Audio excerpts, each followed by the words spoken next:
1,00,000 మంది శివభక్తులతో కలిసి మహారుద్రాక్ష పూజలో పాల్గొనండి. వెంటనే కాల్ చేసి మీ పేరును నమోదు చేసుకోండి. నమస్తే, welcome back to Suman TV. Present మనతో పాటు ఉన్నారు అనలిస్ట్ మందకృష్ణారెడ్డి గారు. నమస్తే సార్. నమస్తే అమ్మా. Sir, Bharat bullion jewellery association వాళ్ళు ఒక రిపోర్ట్ అయితే రావడం జరిగింది. భారతీయులు తమ దగ్గర ఉన్న పాత బంగారాన్ని అంతా కూడా 50 టన్నుల వరకు అమ్మేశారు అని చెప్పేసి. ఎందుకు బంగారం అంటే ఇప్పుడు ధరలు ఆల్రెడీ తగ్గిపోతున్న ఈ టైంలో ఎందుకు పాత బంగారాన్ని అమ్మేస్తున్నారు అని అంటే సార్, బిహైండ్ ఏమైనా రీజన్ ఉందా దీనికి? మోడీ గారు గత నెలలో హైదరాబాద్కు వచ్చినప్పుడు ఇక్కడ ఒక బహిరంగ సభ లోపల ప్రజలకు అప్పీల్ చేశారు, బంగారాన్ని కొనడం మానేయండి కొంతకాలం. ఎందుకంటే ఈ యుద్ధ వాతావరణంలో మన మీద చాలా ప్రెషర్ పెరిగింది. ఆయిల్ ప్రైస్ విపరీతంగా పెరగడం వల్ల విదేశీ మార్గ ద్రవ్యం అంతా కూడా ఆయిల్కే ఖర్చు పెట్టాల్సిన పరిస్థితి ఏర్పడుతుంది. బంగారం తప్పనిసరిగా ఇతర దేశాల నుంచే దిగుమతి చేసుకోవాలి. మన దేశంలో ఉత్పత్తి అయ్యేది జస్ట్ 10% 15% కన్నా ఎక్కువ మన దగ్గర ఉత్పత్తి లేదు. 85% బయట నుంచి కొనాల్సింది. కాబట్టి దీనికోసం విపరీతమైనటువంటి డబ్బుని మనం మ్యాక్సిమంగా విదేశీ మార్గ ద్రవ్యం ఖర్చు పెట్టేస్తున్నాం. విదేశీ మార్గ ద్రవ్యం తొందరగా అయిపోతే అనేక రకాలైన సమస్యలు దేశానికి వస్తాయి. అందువల్ల కొంతకాలం పాటు మళ్ళీ ఆర్థిక పరిస్థితులు చక్కబడేదాకా మీరు బంగారాన్ని కొనడం మానేయండి అని చెప్పాడు. అక్కడితోటి ఆగకుండా పన్నులు కూడా పెంచడం జరిగింది. దిగుమతి సుంకాలు పెంచడం జరిగింది. ఎక్సైజ్ ట్యాక్సెస్ పెంచడం జరిగింది. దీనివల్ల సుమారుగా 17% దాదాపు ట్యాక్సెస్ పడే పరిస్థితి. అలాగే వెండి దిగుమతులు కూడా చాలా ఆంక్షలు విధించడం జరిగింది. ఈ ఆంక్షల ఫలితంగా కూడా ఎక్కువ మొత్తంలో పే చేయాల్సిన పరిస్థితి ఏర్పడటం వల్ల, రెండోది ఏంటంటే మోడీ గారు చెప్పిన దాని వల్ల కూడా చాలామంది ప్రజలు దాన్ని ఫాలో అయ్యారు. నిన్ననే మన్ కీ బాత్ అని చెప్పి మోడీ గారు ఏం చేస్తుంటారంటే ప్రతి 4వ ఆదివారం రోజున లాస్ట్ సండే రోజున ఆయన మాట్లాడతారు, రేడియోలో మాట్లాడతారు, కోట్ల మంది వింటారు దాన్ని.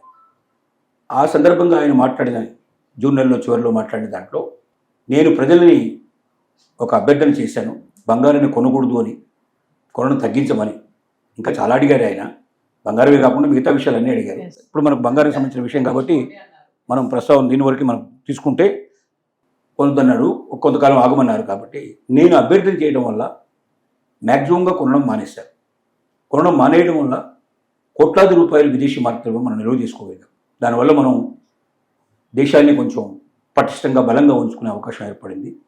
అందుకు నేను ధన్యవాదాలు చెప్తున్నాను దేశ ప్రజలందరికీ అని చెప్పి మోడీ గారు స్వయంగా చెప్పారు. ఈ మాట అంటే మోడీ గారి మాటను అనుసరించి బంగారం కొనడం అనేది మానేశారు.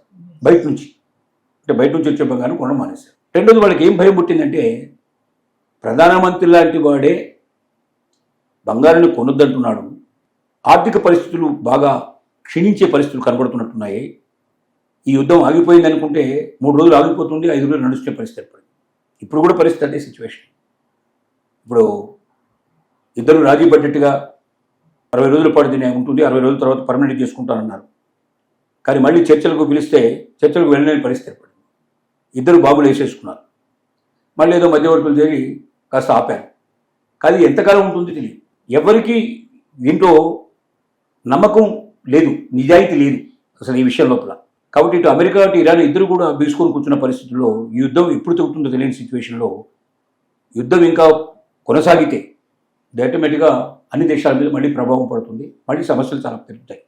అందువల్ల ఏం చేశారంటే, ప్రధానమంత్రి ఈ మాట చెప్తున్నాడు అంటే బంగారం రేటు బాగా పడిపోయే పరిస్థితులు కనబడుతున్నాయి. ఎందుకంటే జనం కొనడం మానేస్తారు. ఈ పరిస్థితుల్లో బంగారం రేట్లు విపరీతంగా పడిపోతే, ఇప్పుడు మా దగ్గర ఉన్న బంగారాన్ని మేము ఏమనుకుంటున్నాం అంటే, ఒక తులం బంగారం మా దగ్గర 1,50,00,000 సుమారుగా ఉంది అని అనుకుంటున్నాం. మేము 1,50,000 ఉందని అనుకుంటున్నాం. మా దగ్గర ఒక 200 తులాలు ఉంది, పాత బంగారం ఉంది. ఇప్పుడు పడిపోతే ₹1,00,000 పడిపోతే చాలా లాస్ అయిపోతాం. అందువల్ల తొందరగా అమ్మేయడం బెటర్. తర్వాత అవసరమైతే మళ్ళీ కొనుక్కుంటాం. రేటు తగ్గిన తర్వాత ఆ రేటుకే కొనుక్కోవచ్చు. మనం రేటు ఎక్కువ ఉన్నది అమ్మేసేసి తక్కువ రేట్లో మనం కొనుక్కుంటే మనం లాభపడతాం, కనీసం దాంట్లో మనకు బెనిఫిట్ వస్తుంది. లేకపోతే 2 రకాలు నష్టపోతాం అనే ఉద్దేశంతో చాలామంది పాత బంగారాన్ని అమ్మేసిన వాళ్ళు ఉన్నారు. 50 టన్నుల వరకు సుమారుగా అమ్మేసినట్టుగా లెక్కలు చెప్తున్నాయి మనకు. ఆభరణాలు తయారు చేయడానికి ఇచ్చారు. కొత్త ఆభరణాలు తయారు చేయించడానికి పాత బంగారాన్ని ఇస్తే ₹100 నుంచి ₹150 తులానికి ఎక్కువ ఇచ్చేటువంటి షాపులు కూడా బయలుదేరింది. అట్లా ఆఫర్స్ ఇచ్చారు. Old gold exchange. అందువల్ల అట్లా ఎక్స్చేంజ్ చేసుకున్న బంగారం ఇంతకన్నా ఎక్కువ ఉందని తెలుసు. అంటే 50 టన్నులు మామూలుగా ఓన్లీ అమ్మకాలు జరిగితే 50 టన్నుల కన్నా మించి దాదాపుగా ఎక్స్చేంజ్ చేసుకున్నట్టుంది, ఆభరణాలు తయారు చేయించుకున్నటువంటి పరిస్థితి. అంటే ఒక పెద్ద కదలిక భారతదేశం లోపల మహిళల్లో వచ్చింది. తెలివైన మహిళలు ఆలోచించింది ఏంటంటే రేట్లు పడిపోవడం ఖాయము, కాబట్టి మనం అనవసరంగా మన దగ్గర ఉన్నది మనం ఇప్పుడు డిస్పోజ్ చేసుకోగలిగే అవసరం వచ్చేస్తే రేపు భవిష్యత్తులో మనం కొనుక్కున్నప్పుడు చీప్లో కొనుక్కోవచ్చు మనం తగ్గిన తర్వాత. ఇలాగే పెట్టుకొని కూర్చున్నామంటే రేటు పెరగకపోతే మనం నష్టపోతాము అనేటువంటి భావనకి రావడం వల్లనే 50 టన్నుల బంగారాన్ని అమ్మేయడం జరిగింది. ఇది ప్రస్తుత పరిస్థితి. అంటే సార్ ఇప్పుడు మీరు అంటున్నారు కదా, ఇప్పుడు అమ్మేసుకుంటే లాస్ అవ్వరు లేదా అమ్మేసుకోవాలని చెప్తున్నారు కదా, మరి కనుక రేట్ కనుక పెరిగితే మరి అమ్మేసుకున్న పరిస్థితి ఏంటి? సడన్గా రైజ్ అవుతే రేట్? ఇప్పుడు రేటు పెరగడం గురించి 2 రకాలైనటువంటి మనకు విశేషాలు కనబడుతున్నాయి. ఒక సర్వే అంటే మేధావుల లోపల 2 రకాలుగా చీలిపోయారు. ఒక మేధావులు చెప్తున్న విషయం ఏంటంటే, ఒక వర్గం చెప్పేటువంటి వాదన ఏంటంటే రేట్లు దారుణంగా పడిపోయే అవకాశాలు ఉన్నాయి. కారణం ఏమిటంటే డాలర్ బాగా బలపడుతుంది రోజు రోజుకి. డాలర్ ఎంత బలపడితే బంగారం అంతా రేటు తగ్గిపోతుంది. నెంబర్ 2 ఏంటంటే అమెరికా లోపల ఉన్నటువంటి ఫెడరల్ బ్యాంకుకు సంబంధించిన వడ్డీ రేట్లు ఉన్నాయో పెరిగే అవకాశాలు ఎక్కువగా కనపడుతున్నాయి. అది పెరిగితే పెరుగుతుందనేటువంటి ఒక నమ్మకం కూడా ఏర్పడ్డ ప్రజలకి గోల్డ్ కూడా మానేస్తారు, దాంట్లో పెట్టుకుంటారు, ఎక్కువ లాభాలు దాంట్లో వచ్చే అవకాశాలు ఉంటాయి ఉద్దేశం. 3వది ఏమవుతుందంటే చాలా దేశాల లోపల భవిష్యత్తులో వచ్చే సమస్యలకి బంగారాన్ని కొనిపెట్టుకోవడమే మేలు అనేటువంటి ఉద్దేశం ఉన్నప్పటికీ రష్యా ఏం చేసిందంటే చాలా పెద్ద మొత్తంలో బంగారాన్ని, టన్నుల కొద్ది బంగారాన్ని అమ్మేసింది, ప్రపంచ దేశాలకు ఇచ్చేసింది. అంత పెద్ద మొత్తంలో బంగారం ఒకేసారి మార్కెట్లోకి ఫ్లో అయ్యేసరికల్లా ఇంకా కూడా అవే అవకాశాలు ఉన్నాయి. కొంత మొత్తం రిలీజ్ చేసింది, ఇంకా కొంత రిలీజ్ చేయడానికి సిద్ధంగా ఉంది. ఇంకా కొంత రిలీజ్ చేస్తే ఇంకా రేటు పడిపోయే అవకాశాలు. తర్వాత ఎప్పుడు కూడా $5,000 పైన ఒక ఔన్సు బంగారం రేటు ప్రపంచ మార్కెట్లో ఇప్పటిదాకా శాసించింది. ఇప్పుడు 4,000 దిగువకు వచ్చేసింది పరిస్థితి. ఒక ఔన్స్ రేటు 4,000 దిగువకు వచ్చేసరికల్లా మార్కెట్ అంతా కూడా పూర్తిగా తగ్గిపోయే సిచ్యువేషన్. ఈ స్థితి ఇలాగే కంటిన్యూ అవుతే ₹1,00,000 వరకు కూడా వచ్చే అవకాశం ఉంది. అంతకన్నా దిగువకు కూడా పోయే ప్రమాదం ఉందని ఒక హెచ్చరిక వినపడుతుంది. ద సేమ్ టైం రెండో వైపు కనబడుతుంది ఏంటంటే యుద్ధం ఆగదు, యుద్ధం కంటిన్యూ అవుతుంది.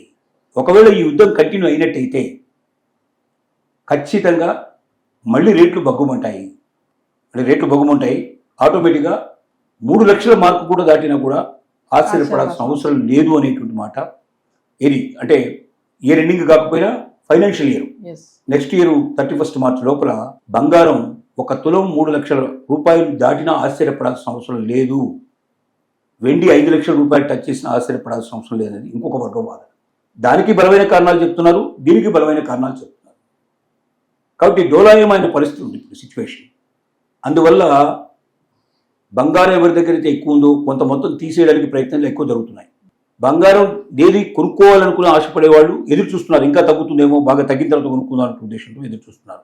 అందువల్ల బంగారం షాపులు క్లోజ్ చేసే పరిస్థితి, లక్షల మంది రోడ్డు మీద పడేటువంటి పరిస్థితి, కొనేవాళ్ళు లేని పరిస్థితి. ఒకవేళ ఎవరన్నా పెట్టుబడి పెట్టదలుచుకున్నా కూడా డైరెక్ట్ బంగారంలో కాకుండా ఈటీఎఫ్స్లో ఎక్కువ బాండ్ల రూపంలో పెట్టుకుంటున్నారు. కాబట్టి అసలు అక్కడ బంగారం కొనడం అమ్మడం అనేది డైరెక్ట్ ఏం జరగదు, కాబట్టి ఆ ఇబ్బంది లేకుండా జరిగిపోతుంది. సో ఇలాంటి సిచ్యువేషన్ చాలా అరుదుగా సంభవిస్తుంది బంగారం విషయంలో. గోల్డ్ విషయంలో ఎప్పుడో చాలా ఒక 25 ఏళ్ళకి 50 ఏళ్ళకి ఒకసారి సంభవించేటువంటి సంఘటన ఇది. అలాంటి అరుదైన సంఘటన ఇవాళ జరిగింది. ఇవాళ గోల్డ్ కొనాలంటే భయపడుతున్నారు, గోల్డ్ అమ్మాలంటే 100 సార్లు ఆలోచిస్తున్నారు. ఆ సిచ్యువేషన్కి వచ్చినటువంటి పరిస్థితి ఇవాళ మనకు ఉంది. Thank you.